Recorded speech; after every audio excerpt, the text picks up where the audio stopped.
Good night and welcome to the Living Well Show, where we have holistic conversations that inspire healing, hope, and transformation with your hosts, Dr. Albert and Shanique Tompkins. Good night, everyone. I am Shanique, Hi, I am Dr. Albert. and we are welcoming you into the last Monday session of the month. We are quickly ending November and full speed ahead for December.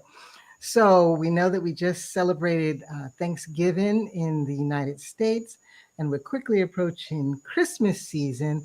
And so we wanted to talk a bit about depression during the holidays and how to recognize that in your loved ones.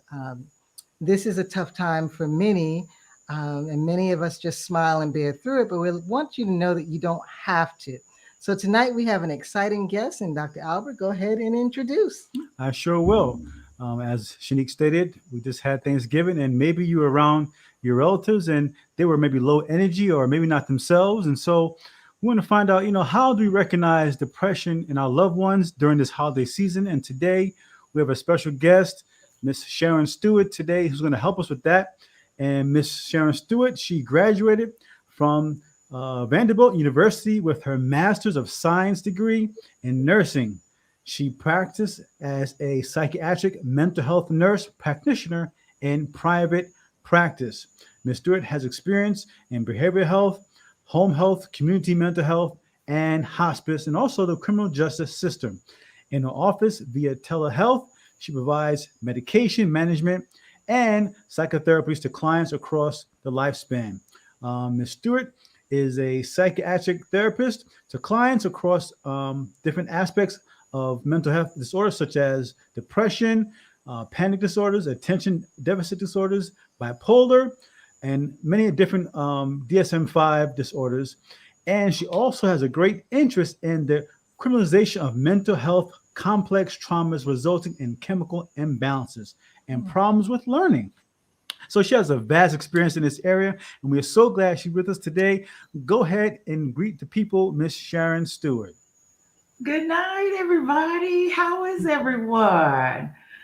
I'm thankful to be here and I'm excited to have this conversation with my friends about mental health issues, especially during the holiday season. A lot of us don't recognize symptoms of depression.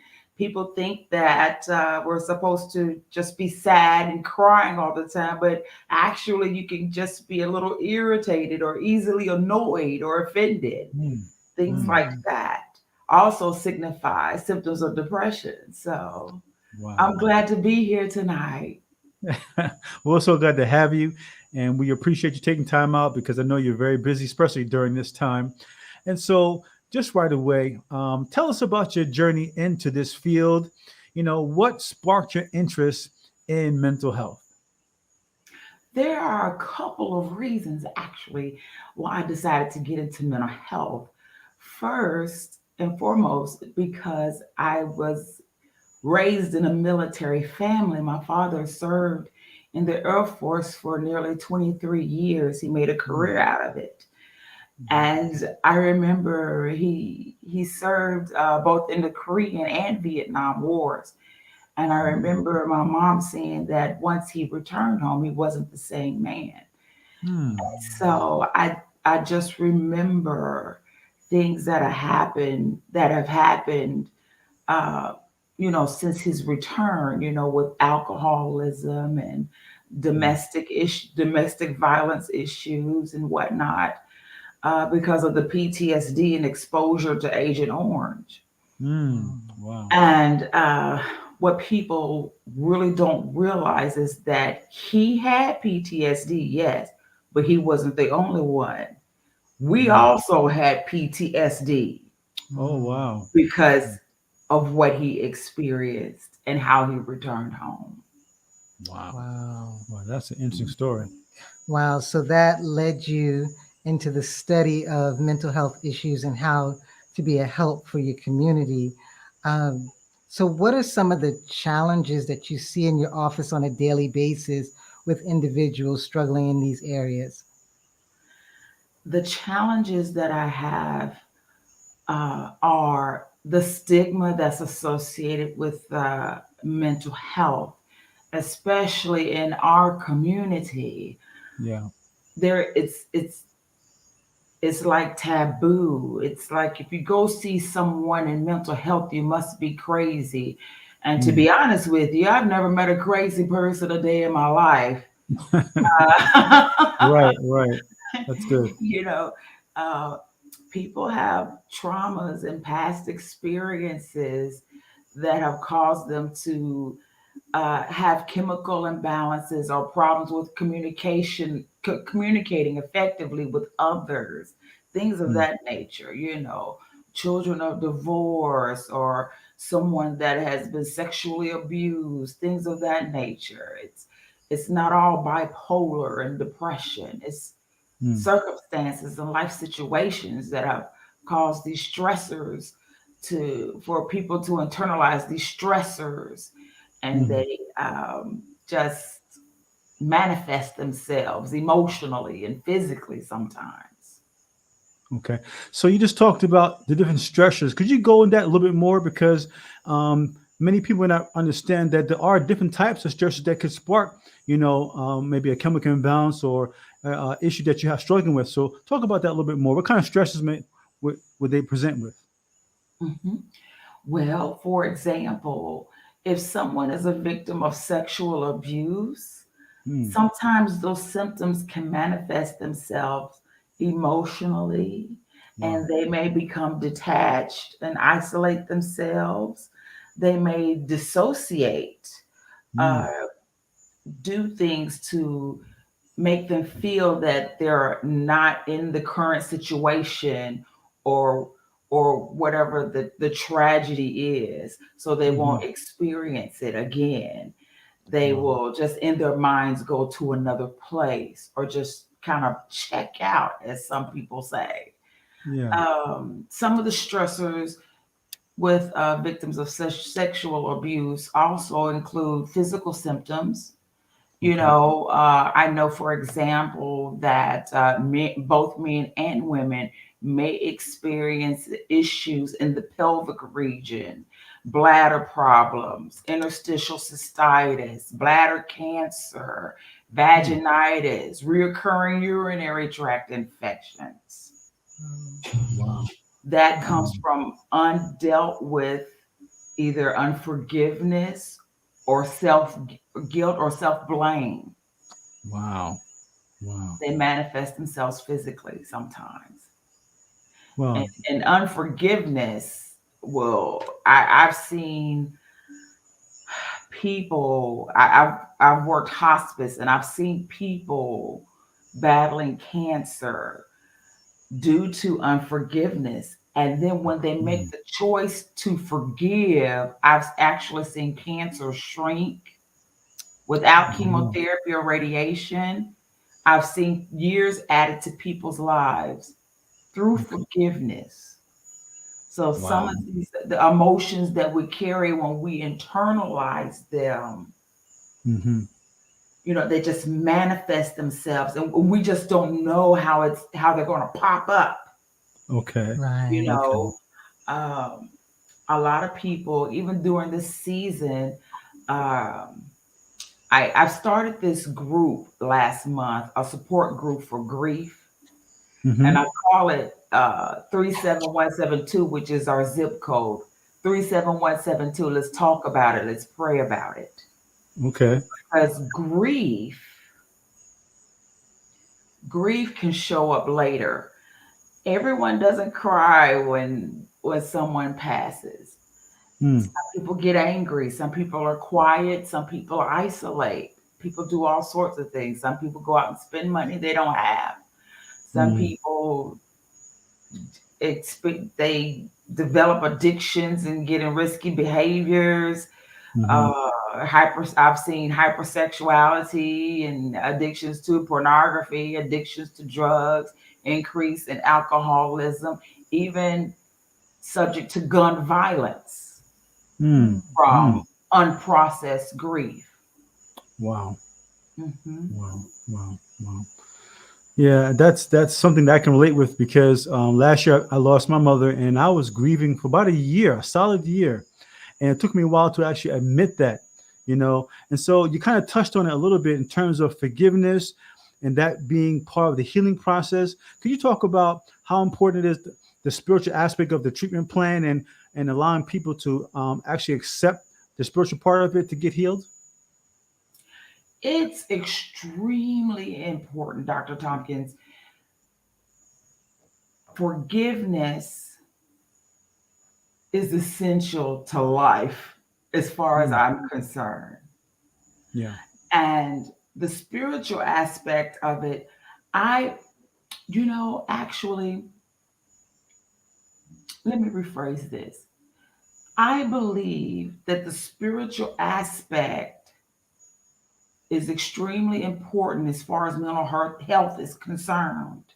I Mm, don't think that you can successfully treat it mm, without acknowledging it and showing awareness about it, because we're mm, spirit beings first. yeah. And so everything is not treated with medication Mm, or mm, or or even some psychotherapies. mm, Sometimes a person can be so wounded and so difficult to reach from whatever complex trauma that they've experienced, and it mm. has now manifested into a spiritual problem. Wow. For See, for go for ahead, go example, ahead. I'm sorry. Okay, No, go for ahead, go ahead. example, I also worked in the criminal justice system, Mm-hmm. and I worked with sex offender treatment programs. Mm, And what I had learned was that everyone, 100% across the board, every man that I talked to that had abused someone sexually, they actually were sexually abused in some shape, form, or fashion wow. themselves. 100%. Wow. 100% across the board. That's a phenomenal stat. Wow. It really 100% across the board. Everyone that I taught or came in contact with, they were sexually abused as well. Well, now I don't know what makes the other half, the people that don't perpetuate sexual abuse.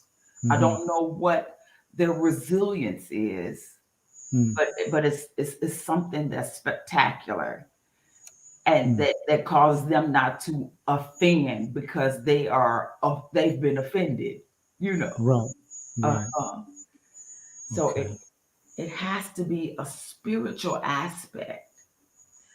I believe in treating the totality of a person. Mm-hmm. And that's why I actually went into private practice for myself, because Okay. in community mental health, I was seeing 20 people in a day, and you really can't herd people like cattle. You really just can't do that Right. if you Yeah, want I to agree. be an effective practitioner, you Yeah. know. Yeah. Yeah. So um, at my clinic, I have therapists and other nurse practitioners.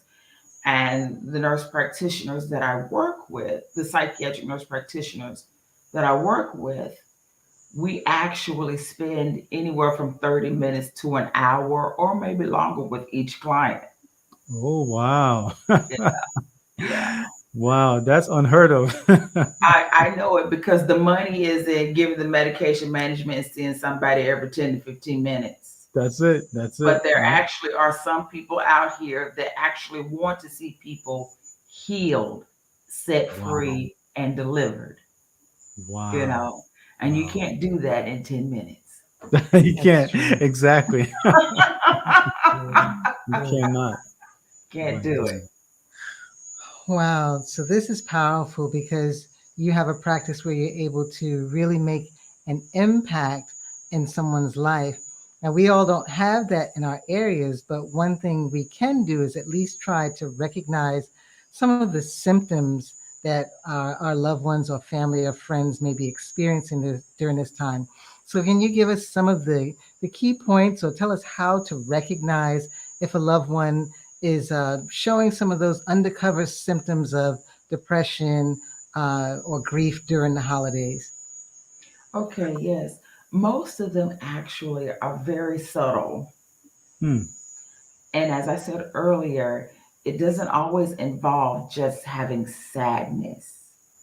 mm, It can involve isolating oneself, sleeping a lot, mm, sleeping too little, being angry, easily annoyed or irritated, just real snappy at people, snappy at the grocery clerk at the store, mm, and they haven't done anything to you, but you're angry about something, you know, things mm, that you may used to have enjoyed doing, you don't want to do them anymore.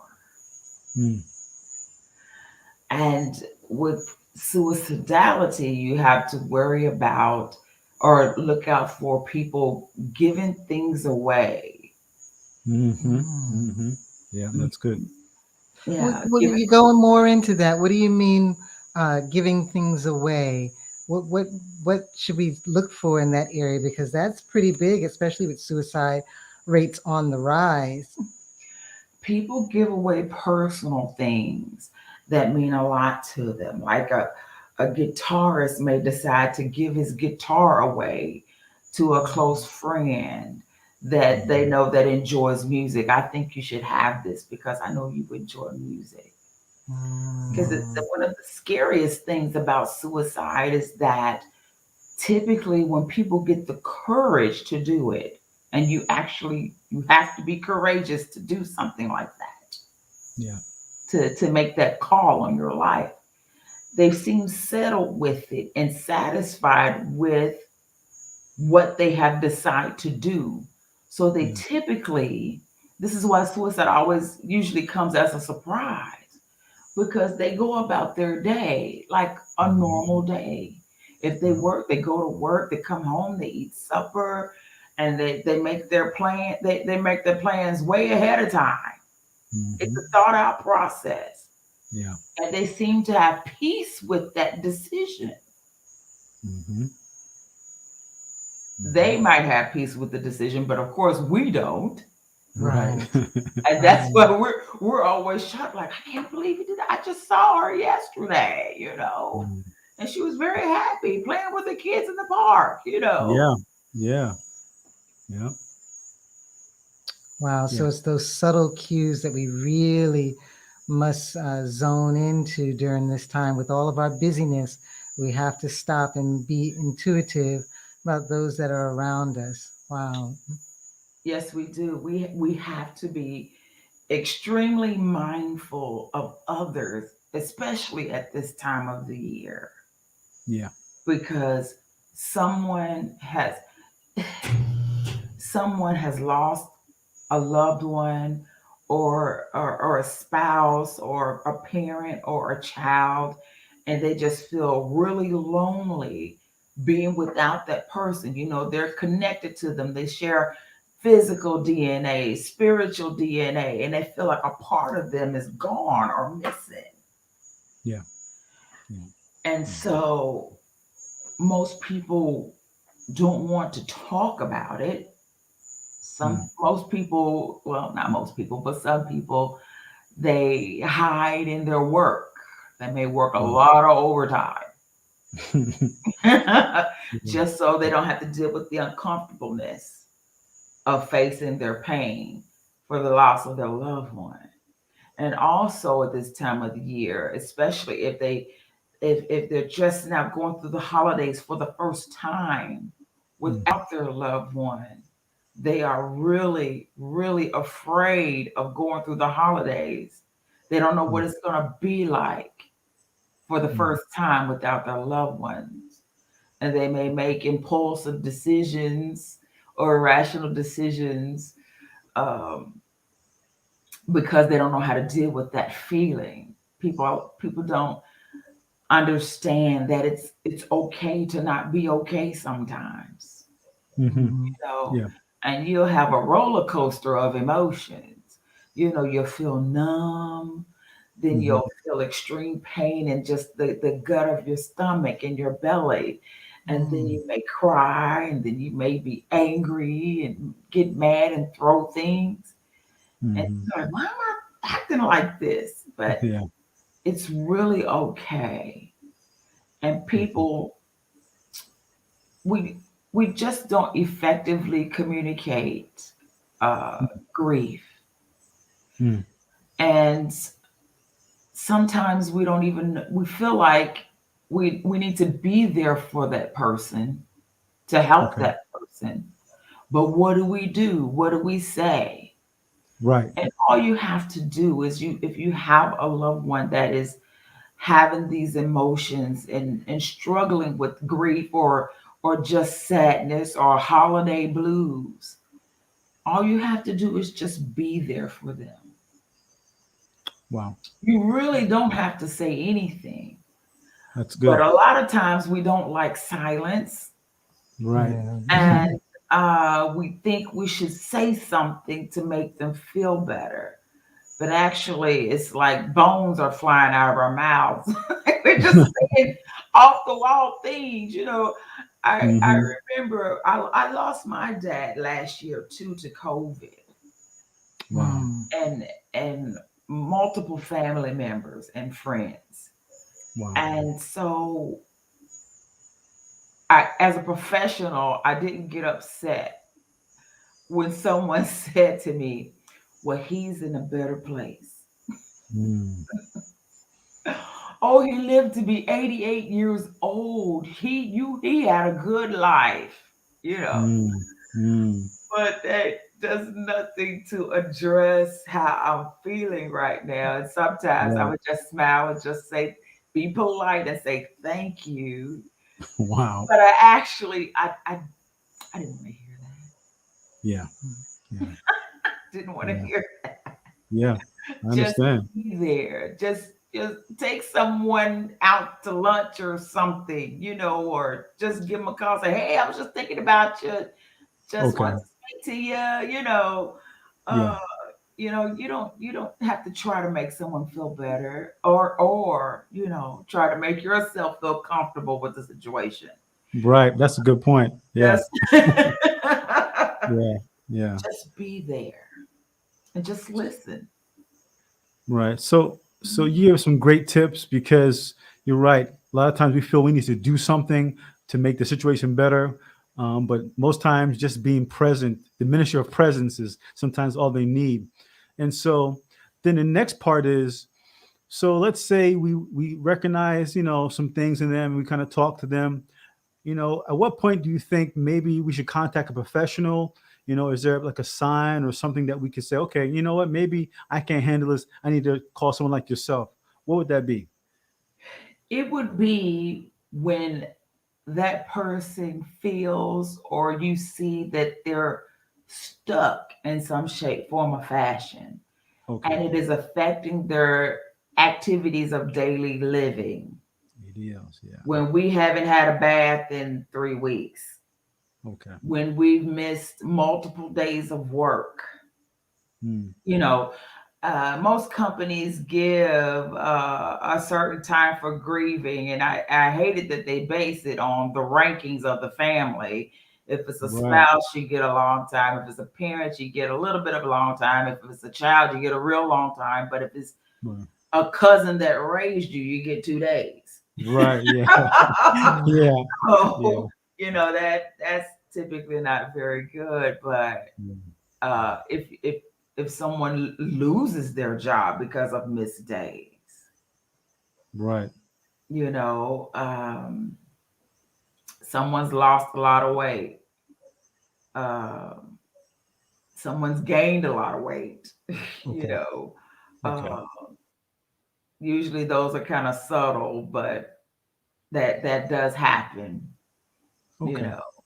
Yeah. Um, and then if somebody tells you that they need help and you don't feel comfortable enough, you don't have to be qualified. You just have to be there for that person. But if you feel that it's out of your means or out of your capacity to help, then that's when you should suggest someone to get help. Okay. Okay. And so, how do we, in our efforts to help someone, we notice some of the symptoms, we want to make recommendations. Hey, you need to go and see a professional. How do we help package language to help them overcome the stigma of going to a mental health professional? Okay. So we have to go. Oh my goodness. Oh, my lovely, lovely brothers and sisters. Right? Yeah. Yeah. Okay. Now, crying is not a sign of weakness. Mm. The shortest verse in the Bible, Jesus wept. And we all know that he was not a punk. Right. And neither are you, Right. Right. because you're experiencing some tearfulness or sadness. Mm. We have to debunk the myths associated with our faith. Mm. That Mm. is like one of the biggest challenges. You know, yes, you pray, okay, and you're not depressed just because you haven't prayed enough, Mm. Mm. That's okay. good. You know, uh, you're not depressed because you missed 2 weeks of church, Right. okay. Help us. Right. Right. You know, I mean, it is our faith has just been so strong for hundreds of years. Wow. And God has just truly been our source and our sustainer. Hmm. And we think that outside of him coming down to earth on a cloud with a mighty rushing wind, you know, or wind gusts behind him with his hair Right. blowing, Right. it's not God. Right. Right. Exactly.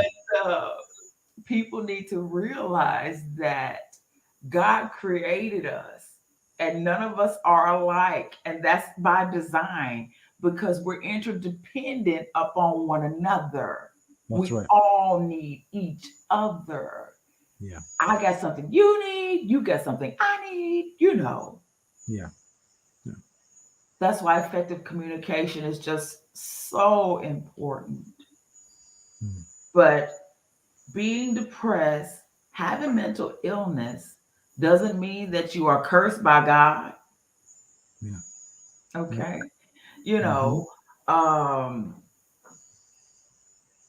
it's it's no different from your brain is an organ, Right.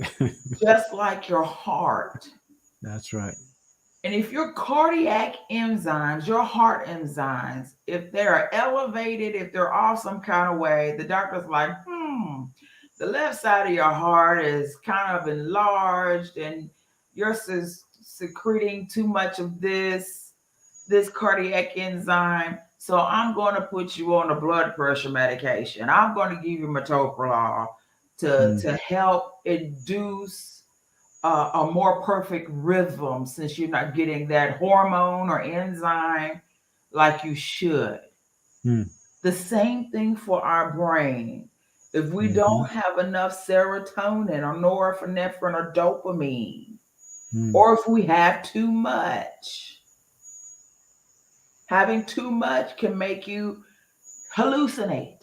Having too Mm. little can make you depressed.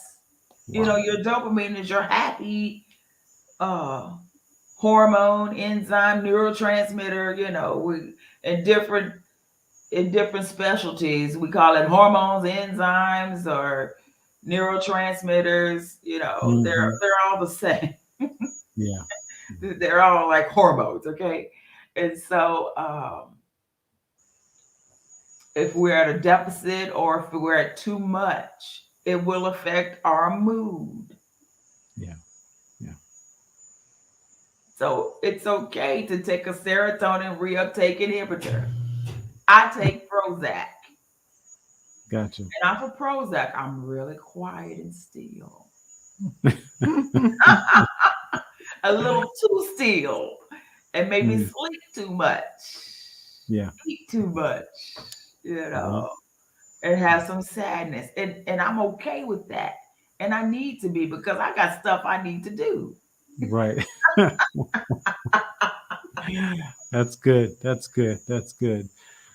And so we appreciate that. That's great information. You have really blessed us with so much to think about and contemplate regarding mental health, especially during this season.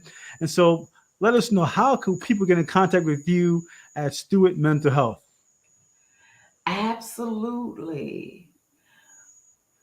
My practice is located in Springfield, Tennessee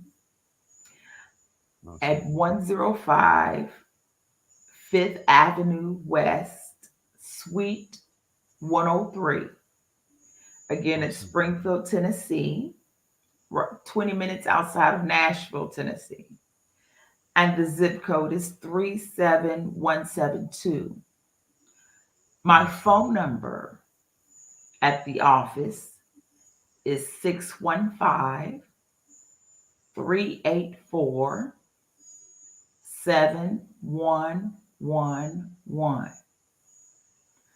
My email address is Stewart, Stewart, mental health at Comcast.net. Awesome. And I heard you mention earlier that you have telehealth appointments. Do you only work with those in Tennessee, or are you open to outside of the area as well? I'm open to the outside areas as well. Awesome, Yeah. awesome. Uh, That's awesome. yeah. So I whether you go ahead. well, it COVID was horrible, Mm. but was telehealth existed before, but it Right. was mainly birthed from COVID. And Mm. it is the best thing because I'm able to reach people in rural areas Mm. Mm. and from different states too. Mhm. Right. There's some good that came out of this pandemic, and that is one of the things where Yes. people may have been apprehensive to doing a telehealth or a virtual. They've become comfortable and found that they even like that better than going into the Yes, office, you because it do. doesn't seem like I'm going for therapy, or, it helps to lessen that stigma of going for counsel for mental health. So that's Mhm. awesome. So whether Yeah. you are in the state of Tennessee or outside, you can access the wisdom and professional expertise and counseling of Stewart Mental Health. And we will drop that information into the chat box. Sharon, you have been awesome on tonight. I feel like I've been in a therapy session. Your voice is so calming and Right. soothing, and Exactly. Thank Exactly. so you. we appreciate you, and I am sure that our viewing audience also appreciates your wisdom. And if you pulled something out of today's session, whether it's yourself or someone that you love, or a friend that you notice is going through a hard time, point them to this episode. Share the link with them. If you got something out of it that will help you to be better, do better, and live better, let us know if you don't mind sharing. We do this to bring information to the community and to help us all to come up and do better and live a better life, especially during this time of the pandemic. So, I don't have anything else. Do you have anything else? No, I want to say thank you No. again, Miss Sharon Stewart. Oh, it Appreciate was you. my pleasure. My Yes, pleasure. and we'll certainly have you back again at some point in time, because I can tell you have so much more to share with us. But we Yes. appreciate it, and we thank you all for joining us on today on the Living Well Show. Hope you see you again next week, right here on the Living Well Show. God bless and have a great night. Good night, everyone. Good night, everybody.